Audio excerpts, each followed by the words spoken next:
नमस्कार, ये आकाशवाणी शिमला है। अब आप पूनम शर्मा से प्रादेशिक समाचार सुनिए। राज्य सरकार नाहन, नालागढ़, मोहाल और रोहडू में नए दूध प्रसंस्करण संयंत्र स्थापित करने जा रही है। इसके अलावा हमीरपुर जिले के जलाड़ी में दूध शीतलन केंद्र और ऊना जिले के झलेड़ा में बल्क मिल्क कूलर स्थापित करने को मंजूरी दी गई है। मुख्यमंत्री सुखविंदर सिंह सुक्खू ने बताया कि नए संयंत्रों के स्थापित होने से दूध खरीद में वृद्धि होगी और पशुपालकों को दूध के उचित दाम मिलेंगे। इसके साथ ही दूध खरीद के गुणवत्ता मानकों में भी वृद्धि होगी। उन्होंने कहा कि राज्य सरकार के इस कदम से सरकार की आय में वृद्धि सहित ग्रामीण अर्थव्यवस्था का सुदृढ़ीकरण भी सुनिश्चित हो सकेगा। ऊना जिले में इस वर्ष 50 हेक्टेयर भूमि पर करीब 2,78,000 पौधे लगाने का लक्ष्य रखा गया है। इनमें औषधीय और फलदार दोनों तरह के पौधे शामिल हैं। उप मुख्यमंत्री मुकेश अग्निहोत्री ने आज हरोली में वन महोत्सव के दौरान बताया कि ऊना जिले में कुल 21,000 हेक्टेयर वन भूमि है और हरोली में वनों का घनत्व सबसे कम है। उन्होंने कहा कि इस क्षेत्र में वन घनत्व बढ़ाने के लिए विभाग को योजनाबद्ध तरीके से कार्य करने के निर्देश दिए गए हैं।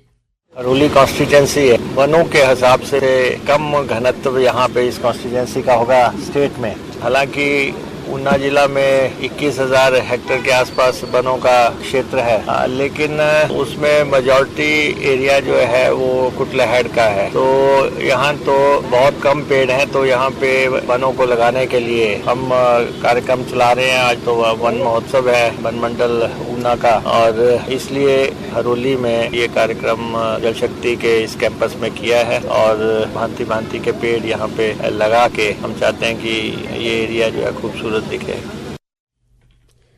प्रधानमंत्री नरेंद्र मोदी ने इस बात पर प्रसन्नता व्यक्त की है कि हर घर तिरंगा को पूरे भारत में अभूतपूर्व लोकप्रियता मिल रही है। एक सोशल मीडिया पोस्ट में प्रधानमंत्री ने कहा कि ये भारत के लोगों को एकजुट करने वाली गहरी देशभक्ति की भावना और तिरंगे पर उनके अटूट गर्व को दर्शाता है।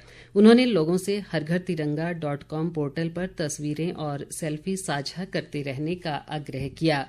इस बीच भारतीय जनता पार्टी प्रदेश भर में आज से 15 अगस्त तक हर घर तिरंगा अभियान चला रही है।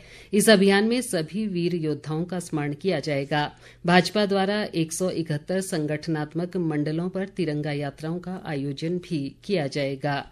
बाकी समाचार इस अंतराल के बाद।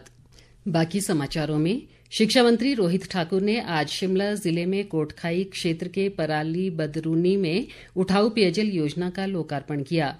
करीब 1 करोड़ 28 लाख रुपए से बनी इस योजना से क्षेत्र के 5 गांवों के 1,000 लोग लाभान्वित होंगे। एक जनसभा में रोहित ठाकुर ने बताया कि जुब्बल, नावर और कोटखाई क्षेत्र के लिए एक महत्वाकांक्षी परियोजना पर कार्य चल रहा है। इसके तहत 38 करोड़ रुपए की लागत से पब्बर नदी से 27 पंचायतों के लिए पानी पहुंचाने का लक्ष्य है। प्रदेश में मानसून की सक्रियता से राजधानी शिमला सहित कई अन्य क्षेत्रों में दोपहर बाद वर्षा हुई है।